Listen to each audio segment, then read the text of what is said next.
And we are back on the Big 1050 WTKA online at the big1050.com. It's time for the MGoBlog Roundtable here on the show. We've got the crew with us. Again, Sam is on assignment today. He'll be back in the air chair on Monday. But we do have the crew with us. We've got Brian Cook. Good morning, Brian. How are you? Wet. Yeah, I get that. Seth Fisher, how are you? Wild. And whoa. All right, that's the obvious one. Yeah, you set me up with that one. I wasn't know what else to do with it. So I was just gonna say I'm cold, but I'm an old person. I get cold when it's under 80. You know. That's true. All right, so a lot to get to. We've got some football, of course, to discuss as Michigan is on the bye week coming off the Indiana game. We've got the Northwestern game coming up a week from Saturday. Signing day. I totally forgot that signing day was moved up. We're 20 days to college football signing day, so we've got that to get to coming up in a little bit as well. But I want to start with football, with basketball. The Wolverines guys were down at Wake Forest on Sunday, and they had opportunities in that one. They had a great start to the game, but too many turnovers and a few careless things and a slippery floor down the stretch, and they lose the game. But your thoughts as Michigan played the first power opponent of the year in college basketball, Brian Cook? Well, they have some distance to go to get that kind of flowing offense that they had in the first 3 games, I guess. 2 of them exhibitions, of course, against a team that had a ton of length and was really pressing the perimeter. So early their success was based around taking and hitting a bunch of 3-pointers, and the extreme bias towards the rim we saw in the first game that actually counted never really got there. And so this is a new team. Most of the pieces are still figuring each other out. And, you had LJ Kaysen play a long period of time, and he's a true freshman and, had his moments, but also the ball kind of stuck with him too much. So, they're going to get better. They're going to develop. They're going to learn how to catch Danny Wolf's passes. And, this is a team that was 28th in KenPom last year and returned, I think, 3 or 4 major contributors. So this team is going to be pretty decent. They have had some early shooting issues, Wake Forest has, but I don't think that'll persist. And I think that's an easy tournament team. A 2-point game on the road with a Mickey Mouse venue that can't keep the floor dry. Yeah. They'll be fine. You want to win that game, but that's a good quality opponent and a tough place to play. So they'll be fine. I'm 100% with you on this. I can't believe it because often we don't agree on basketball stuff, but I 100% I feel what you said is accurate. I went to there was some talk that really Vlad and Wolf can't play together. And I asked at the presser this week, I went and asked Dusty May about that. And he's really good at giving honest answers. And he said, I don't know. There were some problems, but there are too few data points at this juncture to make a judgment on that. And I think that's right. Actually, I thought Wolf was the one who got the criticism in this game, but he did have assists, and he did have a ball that bounced off a guy's chest that was called a turnover on him. And 3 of his turnovers, he was just hammered, and once by 2 guys, and there was nothing called. They were ACC refs. I'm not saying this was a poorly officiated game, but it was ACC refs, and he got hammered a few times, and the ball went sliding away, and they called a turnover on him. I thought Wolf was fine in this game. I thought the problem was, to some extent, when Vlad was down in the post, he wasn't demanding the ball the way he should have. And a couple of times our guys just didn't get the ball down in the post when they really should have. I felt like 2/3, 3/4 of this game, Michigan played pretty well. And then they would go through streaks where they were making mistakes. So I didn't feel badly about this game. The wet spot on the floor did make a difference. They got a turnover, and then they had a run out, which Trey missed a layup, which would have put Michigan ahead. He missed an easy shot at the rim. Then they had a guy. Then someone slipped. I think that might have been Wolf. Slipped and fell over. That was a turnover. Wake turns it over. We get the ball again, and I think it was Gale, perhaps, who slipped at the same spot. This leads to a run out and a layup for Wake. So to some extent, there was large elements of randomness here. I don't think Wake is a great team. I do think they're a good team. So I don't feel badly about this game at all, actually, and I think I still feel really positively about this Michigan team, and think by the time things are done, they'll end up in the NCAA tournament this year. Yeah, you guys covered it. I mean, Vlad Golden having, what was it, 11% usage is the thing that really sticks out from the box score on this one. Like, you know, he's supposed to be your best player. He's a 7-1 guy, and He's not. either, but I mean, it's hard to miss him. And right. you go and turn the game on in the very first play. It's like, Trey Donaldson has him on a roll and just doesn't give it to him. So I'm sure when they got back in practice or they watched the film afterwards, they're like, get this to Golden. Golden himself, though, also was not very assertive, but, maybe felt like he was out of there. Now, the things that are working, one of the reasons I think that Danny Wolf, the talk is still going on about can Danny Wolf play the 4, and I think it's going to matter based off of matchups. I still sticking on that one, but Sam Walters looked like a real defender, and good point. He was probably their second best defender after Reuben Jones, who is everything that we thought he was going to be and more. I'm still very, very high on Reuben Jones, but watching Walters out there, that says that they actually can do what we were worried that they would have a weakness, right? We're like, oh no, what do they do if they face a team with a bunch of wings? Well, and because Danny Wolf is not a wing, and Reuben Jones is, you want him to be moving on people. So, I mean, if you can put Walters on a guy like that, and you're not going to face a lot more athletic guys than Hunter Salas. So that's an opportunity right there. Two thoughts off of that. One is, I felt like it looked early on that maybe Walters is always on with his 3-point shot. So far, he has been, but he came out and hit a couple of threes, and I felt they should have worked harder to get, especially the corner 3 from him. He may be as good a 3-point shooter as Michigan's had, from what I've seen so far. I mean, Duncan Robinson was just in town. Duncan Robinson is great. Nick Stauskas was great, but I think Walters is right there. And I felt like they should have worked a little harder to get him looks. I think he ended up with 5 in the game, and I think maybe made 3 of 5. But so that's one thing. The other thing that is impressing me is that I think Fat actually is a defender too. Mm-hmm. He hasn't had a lot of minutes, but when he's been in the game, I mean, he comes out and he's like playing against nails. And I hate playing against. I hate playing against a guy like that. So I'm still impressed with this team. I think to lose this game on the road with ACC officials by 2 is pretty good, even though there were some warts that showed up in this game. You're playing in the Greensboro Coliseum. If you even know anything about ACC basketball in the Greensboro Coliseum, everything goes. I would never play a game there if I had a choice against an ACC opponent. I don't care if it's an NCAA game or not. It doesn't matter. Things just seem to bounce the way for the home state schools there. It's the center of the college basketball world if you ask people down there. Right. It's but the floor is terrible for whatever reason. And I think they're playing at LCA next year. I think Michigan plays Wake at LCA next year, and this may become a sort of. I was wondering how we made that deal. Is this supposed to replace the ACC Big Ten Challenge? So they called it the Deacon Wolverine Challenge, right? I don't think the game needs a name because it's just Michigan versus Wake. I don't understand. I don't understand why they're not playing it at the home gyms. I get you give the opportunity to play in venues that are NCAA venues because the Greensboro Coliseum hosts first and second rounds like every other year. LCA is going to have a bunch of NCAA tournament games coming up. But that place was what, 3/4 full or something like that? I doubt it.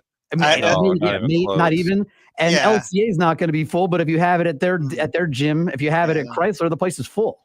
I like the idea of playing Wake at Wake and Wake playing in Ann Arbor on a rotating basis. And I would suggest it's good. It's a good, it's a good rivalry to have.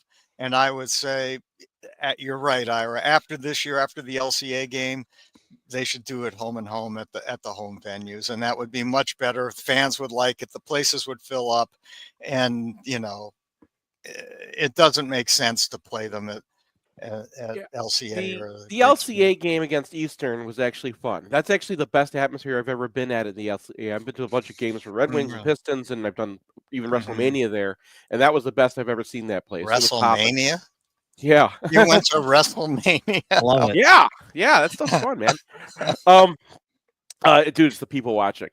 You don't even have to watch the WrestleMania. You watch the people. But it's still not playing at Lawrence Joel Coliseum. It's still not playing at Christ. Yeah. But like that, because it had so many people from home. It was in Eastern for Eastern. It was just a big deal, and it was a really fun atmosphere. I don't think it's going to be like that for Wake, and it's not the best venue, to be honest. It's a very kind of like dark and like the very high venue at the top, and it's not a great place.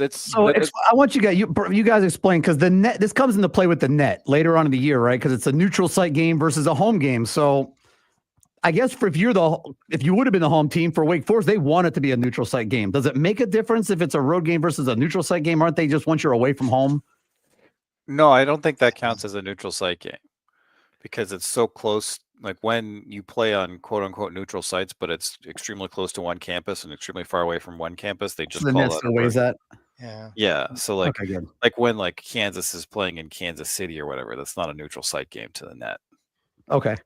That's actually really important to know. Speaking of Kansas, did you see? Even more so, the game should be played in the gyms and not at the Greensboro Coliseum and at LCA. I'm going to die on that hill, but it's not. At the end of the day, they're going to play the game again next year. I'm sure most of us will go down and enjoy it.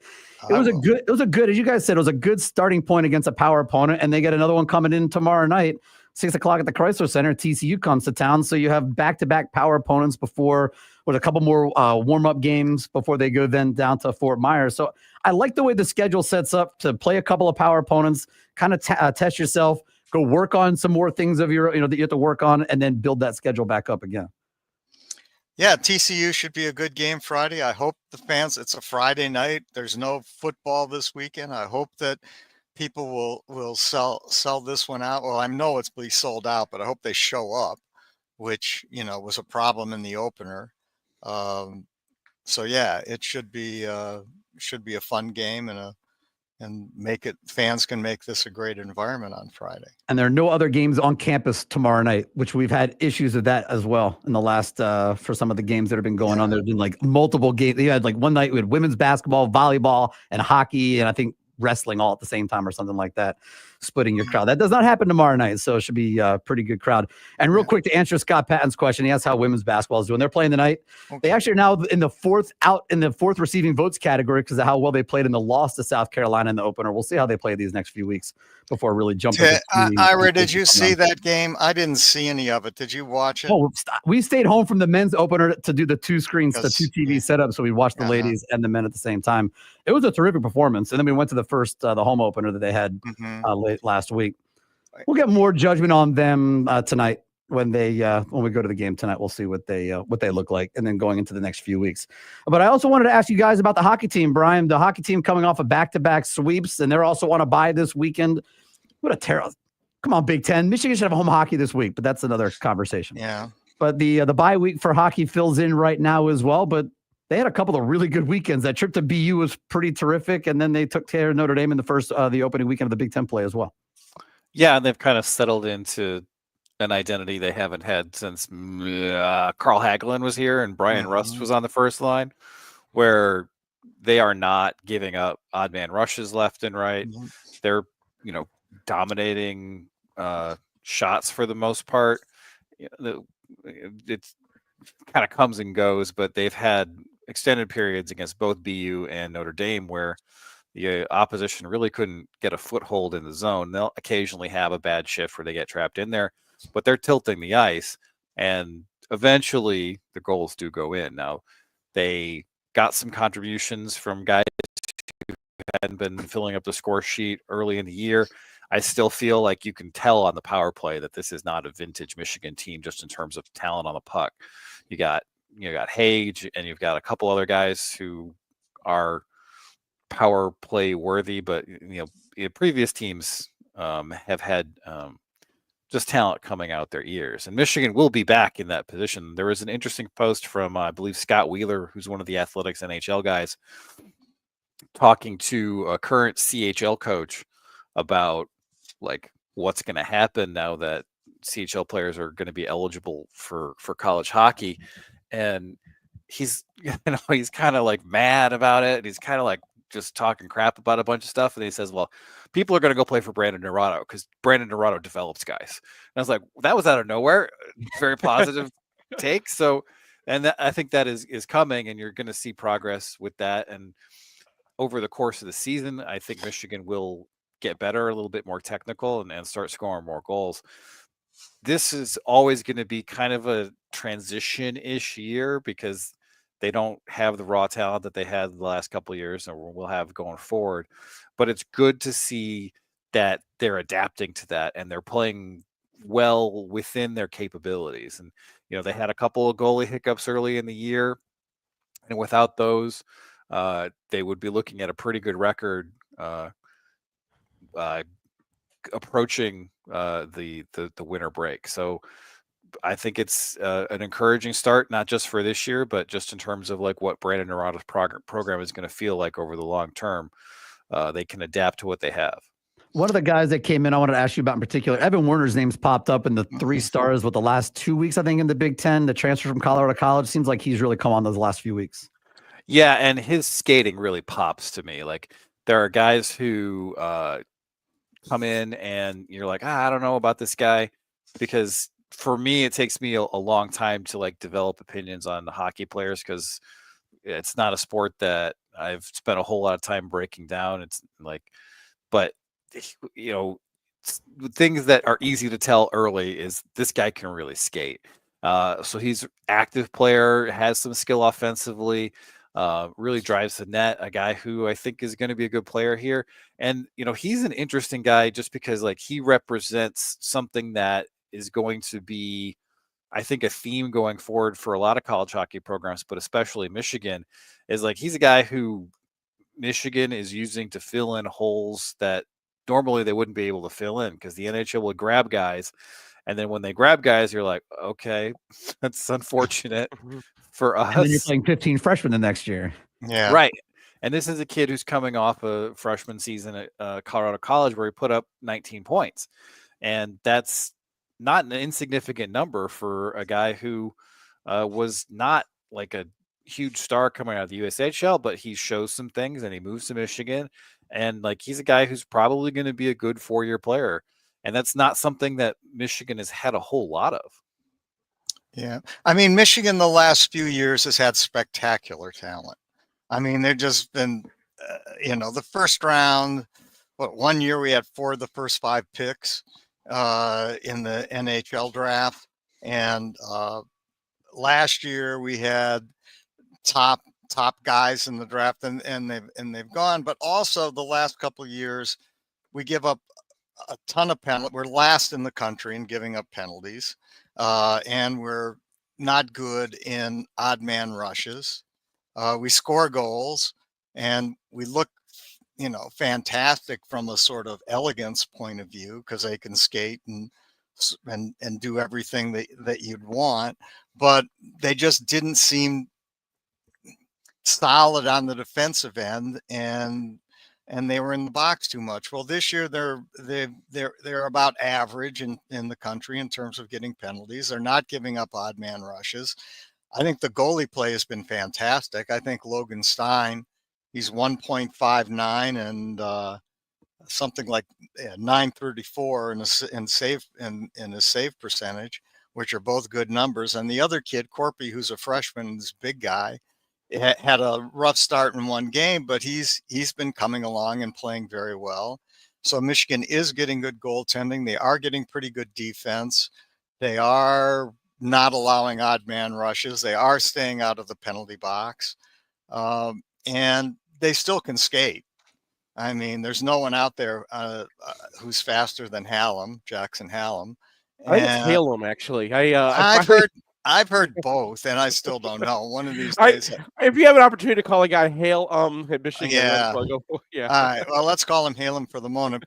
But in any event, he is super fast, and so it's a good skating team. But what they don't have is a really A+ quarterback on the power play, which they've had in the past with Luke Hughes, and they don't have the scoring capability that they've had in the past.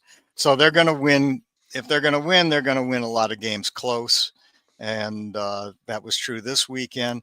I don't think Notre Dame's a great team, but they're solid and well coached. And I don't think BU is a great team, but again, same deal. The next 6 games are going to be tougher. Penn State's at Penn State. I know some people are saying they're not that good. Well, if you look at them, they don't give up any goals. They've completely shifted their philosophies, and they're not giving up goals this year. They played well this past weekend. I think they lost 1-0 and 3-1 with an empty net goal to trying to think who they were playing. Some Minnesota, I think, at Minnesota. So that's good.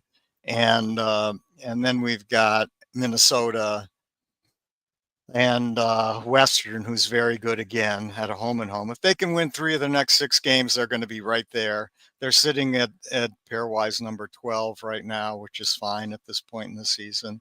I'm optimistic about the team, but they're going to be playing a lot of my guess is a lot of close, low-scoring games. So if you're playing in a lot of close, low-scoring games, and you need to get that goaltending needs to be sharp. Brian, what would you? There's 2 guys. Well, what would you do? Would you keep the 2 guys, or would you lean to one as you lean to the move through the season?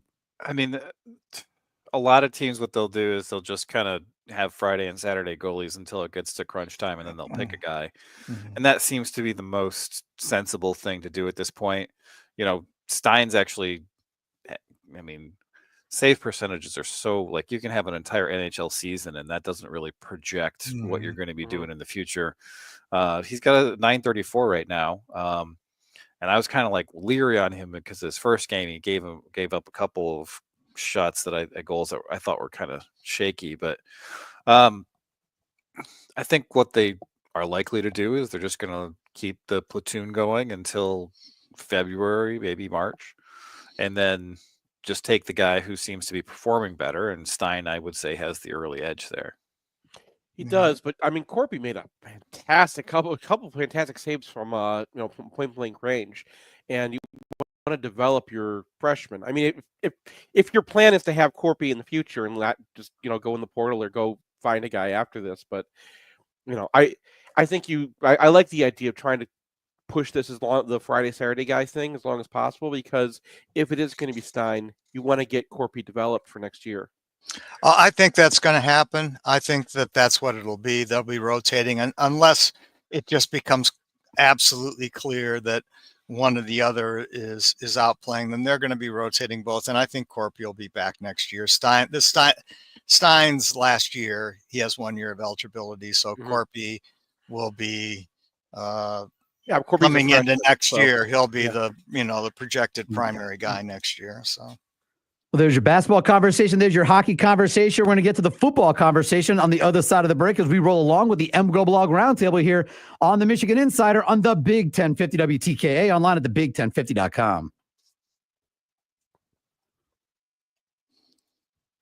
Yeah. We're on radio. Didn't mention that, our power play so far has been pretty bad. The penalty kill has been great, but I guess that's consistent. But the power play is like 14.5%, which isn't good at all. And but the penalty kill is great, 86%. That's fine.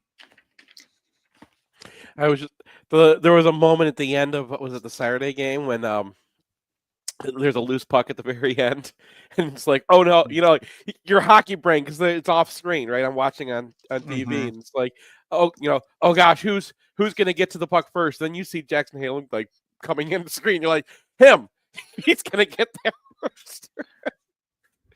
It's the first time we've actually had like a just a straight up puck race with him, and that was it was fun to know. And your boy Brian Daskus got a goal on Saturday. So I know Brian's been talking him up. What? No. Daskus got a goal Saturday. Yeah, I haven't been talking him up. I know. I'm just teasing you because wasn't he like Pletsky? They came Oh out yeah. both out of Miami, and neither one of them looks like they had set the world on fire at Miami. But then Daskus did come out and seems to be doing okay and did have a goal on Saturday. But who they really miss, and I think you might have said this, is Duke. I mean, if they could have kept Duke, he really was good around the net, and that's what they seem as much as anything to really miss. Yeah, I mean, every year you look at the roster and you're like, oh, we only have 3 seniors, and like and there's not a whole lot of guys that the NHL's can be terribly interested in getting right away, and then every year hockey summer does its thing. Yeah. I mean, who do they lose next? They lose Truscott, they lose Yep. Edwards. Who else is a senior right now? Duke's got another year. Halen's got another year. They can bring back. Hage could be gone. I don't know. Yeah. I mean, I don't know what the NHL thinks about him, but he may or may not be gone, so they could lose Hage. I mean, the interesting thing to me, when I was at Bowling Green at the beginning of the season, in football, I said to Scott, I asked him about his team. It felt like they had lost a lot, and he goes, "Well, here's the thing: we're really old. We're a really old team, and because we brought guys in, in the transfer portal who have been around and experienced and old." And he said, "I think we're going to do really well." And for both, we feel old, but we're all juniors. Yeah. Like they could be super old next year. This team has got a lot of eligibility left. But being old turns out to be really good, and they're 5-1 in the MAC. Hell, they could have beaten Penn State. They were on the edge of beating Penn State, and they were on the edge of beating Texas A&M. So they were in those games to the last minute of those games. And so being older helps. And so it makes me wonder if Michigan in hockey is going to go the CHL route, which they've never done. They've always, I think next year, they're primarily taking guys out of the national about 20 team. seconds, guys. If I'm thinking right. Is that right, Brian? I think they've got 3 or 4 guys coming from the national team. Stand by, guys. I'm sorry, what? Coming back on radio near a moment. Stand by.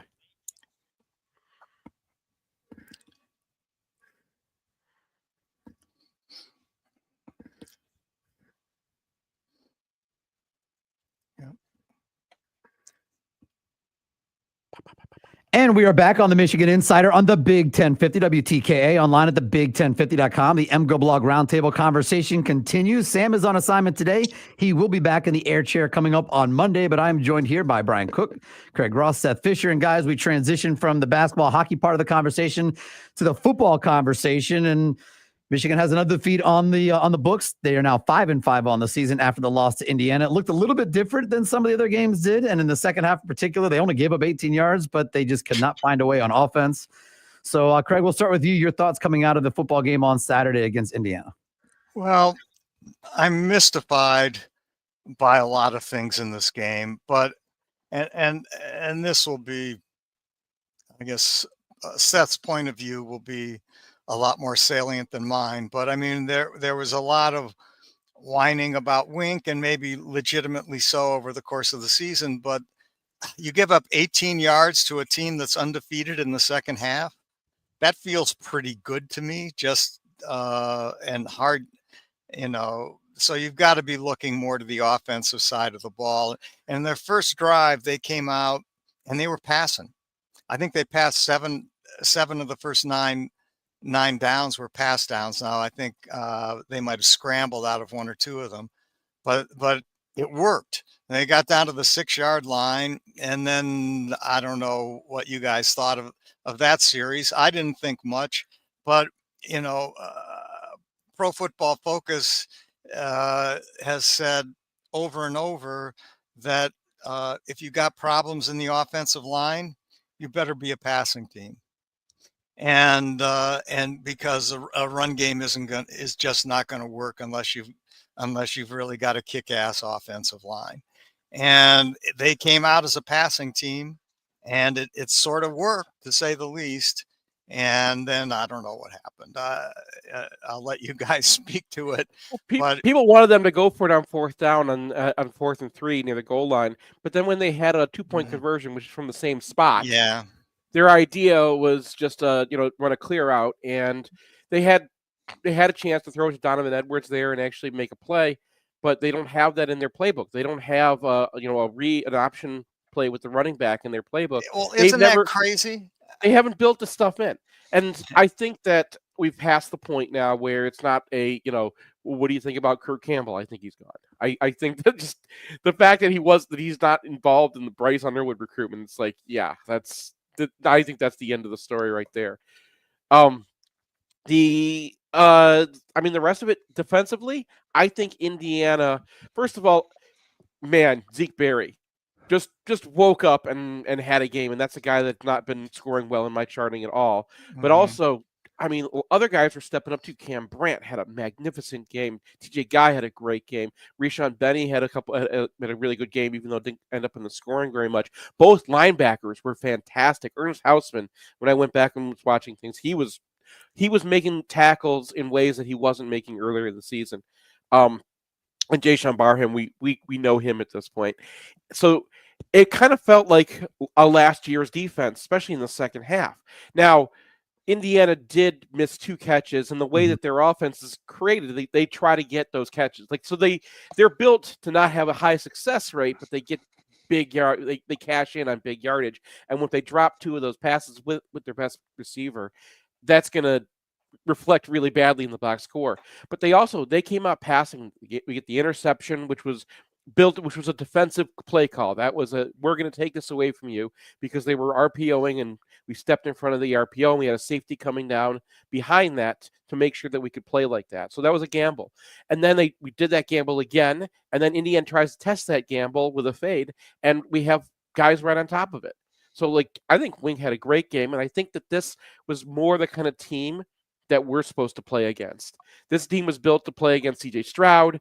We saw them against Washington last year. Those are teams that want to throw the ball deep, and Michigan is well suited to that. And Wink, that was the defense he created, was to stop NFL teams that want to that get one-on-one matchups and try to throw the ball deep.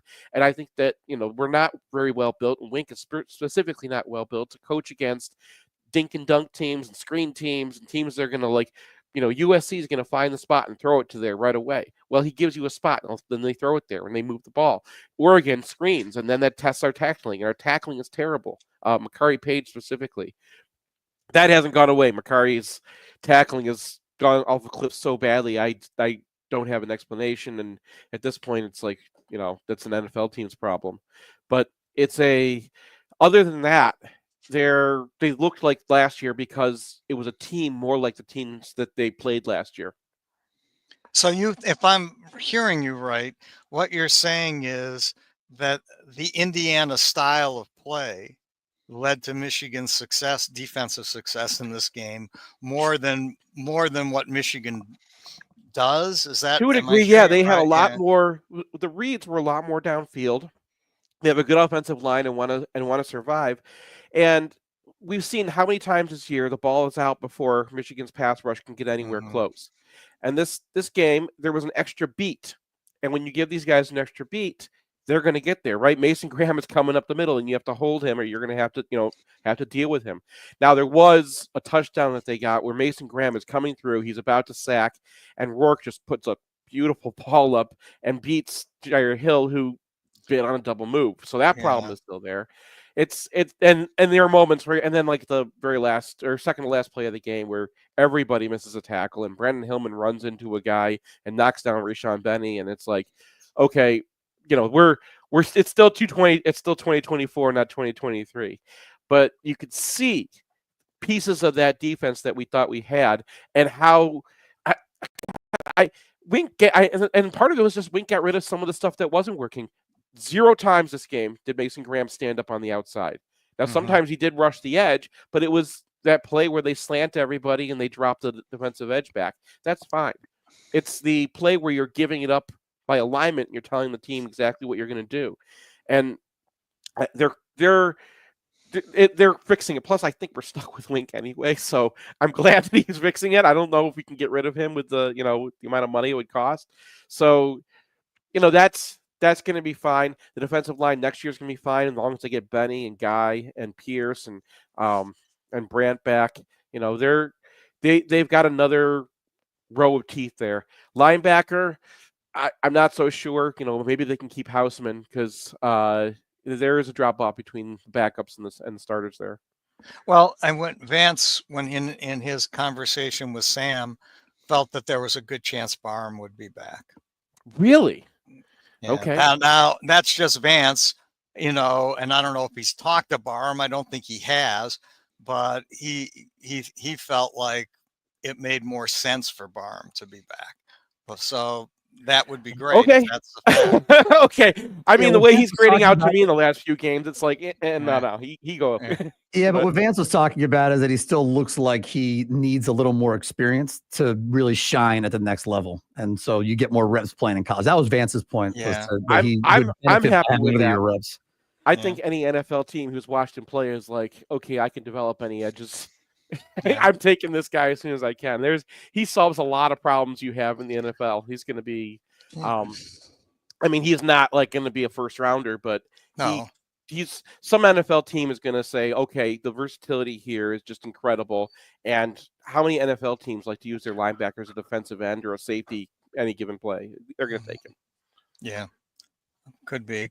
The one, let me ask this, is one of the things that's a statistical, let me call it reality for the moment in the NFL, is that if you have a choice between pass rushing and covering is better, statistically better, and with Will Johnson out, and also the data is that you're as good as your worst defender in the secondary, and so if you can patch up your worst spot into an average spot, that the gains there are profound.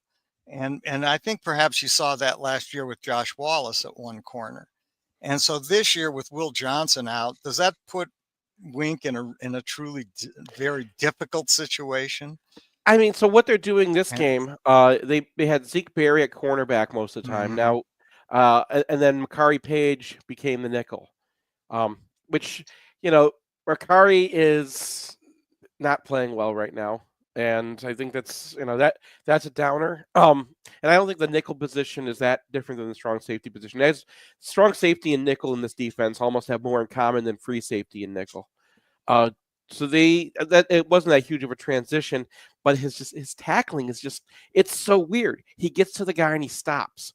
And I know that the conversation stops with him because he doesn't have eligibility next year, but it's like, where is this coming from? Why is he doing this? The other, Derek Moore, too, has really kind of slipped off a cliff lately. And it's, sometimes you're watching this and you're wondering, is this guy just protecting his body because he's going in the draft next year and there's nothing more to win this in the season? But they're also probably more likely they're just playing with injuries of some kind and they can't take hits. And Michigan doesn't want to take their veterans off the field. And you get to the secondary, they got Zeke Berry playing cornerback. They have Jair Hill trying to learn cornerback on the other side. There's no Will Johnson. You can use Wes Walker as a safety blanket. They have some young safeties in Hillman and Curtis that they want to get on the field. So I think that's why they're going with that route. And Page gets to the right spot and he makes the right calls. He's the smartest guy in the field. He just cannot tackle for whatever reason. And this game, it was just glaring. It's just like every single time he gets near a player, he fritzes out and he stops moving his feet. And it's like, what is going on here? But you can't take him off the field because he's the only guy who gets there. It's just so weird. Doesn't that imply that perhaps Wink has done a fairly remarkable job the last couple of weeks, given the sort of innate problems Wink has done it in personnel? I think I would give Wink a B for this week and last week. It's not like there's a whole lot of. I mean, he still lost in the RPS by 9 because Indiana came out with a couple July drive things and they had a really good game plan, and we didn't really do funky things in this game. But that's fine. I don't want him doing funky things. I want him. He had a couple interesting pass rushes. There are a couple interesting designs. They got him on the interception. That was a big swing play, and that's all I need. That's all I want. If that's what we're getting out of Wink, that's fine. If he's not going to be Jesse Minter, that's okay. I think Jesse Minter might be an NFL head coach as soon as next year. So there's there's a possibility. And when you look at Wink's career at the Ravens, he had Mike McDonald on that staff. He had Jesse Minter on that staff. It might just be he had the smartest guys in football working underneath. He had 2 future NFL head coaches working underneath him, as well as Orr and all the other people who were on that staff. And he doesn't have that at Michigan. So give him some assistance, and he's gonna be fine. I'm not on a fire Wink kick at all. Like he's fine. He's not Minter, but nobody is. And Jesse's a unicorn. What he's doing now in the NFL is remarkable. Jesse's a unicorn. Yeah. He's, I also think we came in expecting to have Will Johnson locking down one side and have Rod Morris as starting safety and a few other things that, injuries really hampering, and they don't have the depth behind it. But work still to be done. Go ahead, Craig. I was just going to ask Brian what he felt about the offense overall this week. I mean, the structure, what they did or tried to do or didn't do. I mean, you have opinions about that? They're bad. They're bad. Yeah, I know the offense is. I mean, but fundamentally, there's not much to talk about, right? Yeah. Because when Michigan needs to go on like a game-winning touchdown drive, Davis Warren gets flushed out of the pocket immediately on first down and second down, and he has no ability to throw off platform. Right. So you can't you just don't have the talent to do anything. And the deployment of Kalel Mullings is completely crazy to me. Donovan Edwards and Ben Hall are playing better in practice. No, they're not. I mean, I've watched Donovan Edwards for 3 years, and I've watched Kalel Mullings this year. They're not playing better in practice, and I don't care if they're playing better in practice because we've seen what Mullings has done on this team this year, and he deserves better than what he's getting. So the early successes were just Indiana inexplicably playing way off Michigan's wide receivers, and as soon as that stopped, so did Warren's efficiency. And there's really been no attempt to create a cohesive offensive game plan. They're just grab bagging stuff, which is, I'm pretty much out on Kirk Campbell at this point, because at one point in the season, they did feel like they had something where it was like, okay, we're just going to pound Kalel Mullings, and then he's going to get 5 yards, even if we only block him for 1.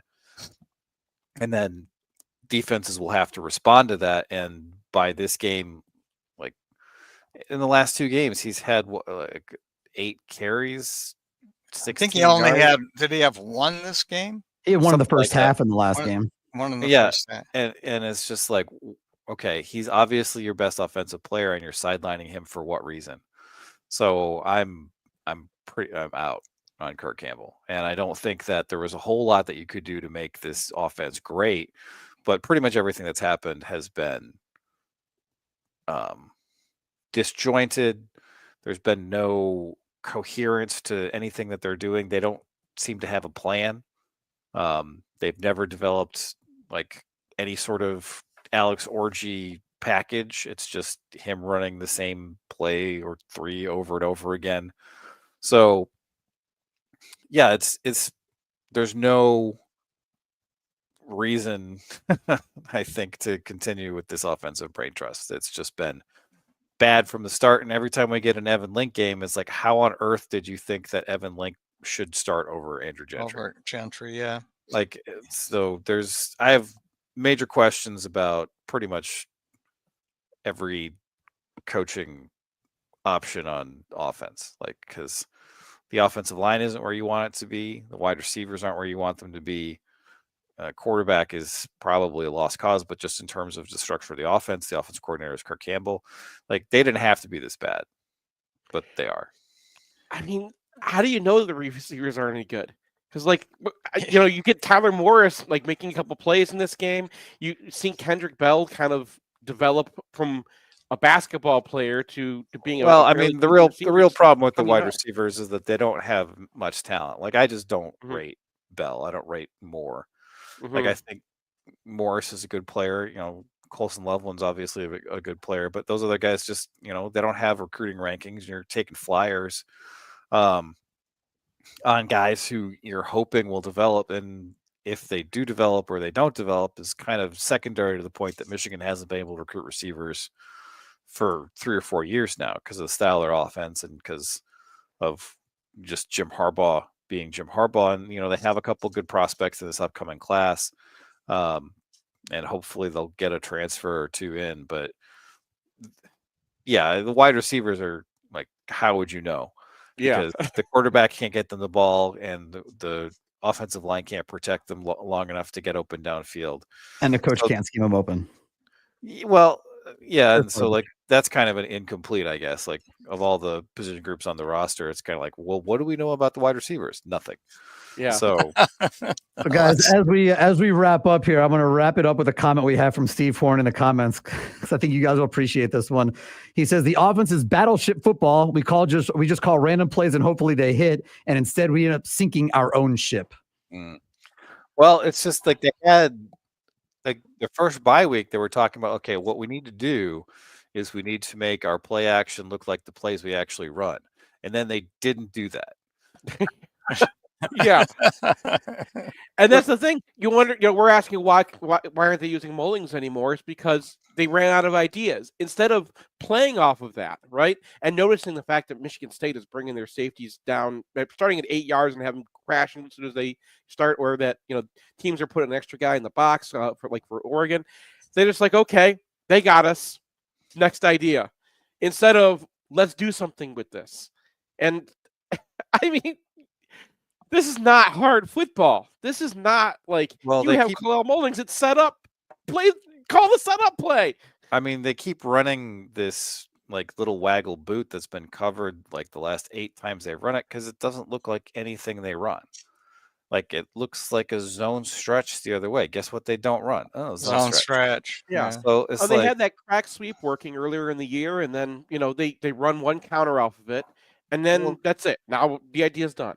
All right, guys, we're gonna actually call the conversation here because we're just about out of time. We'll pick this conversation up again next week. Obviously, no game this weekend for the Michigan football team, so this conversation will not change. We'll just be adding to it as we go towards the last 2 games of the regular season. Thanks to the MGoBlog Roundtable crew. Thanks to Ms. and everybody else for joining us this morning. We'll see everybody on Monday. No Michigan Insider tomorrow. We'll see everybody on Monday here on the Michigan Insider on the Big 1050 WTKA, online at thebig1050.com.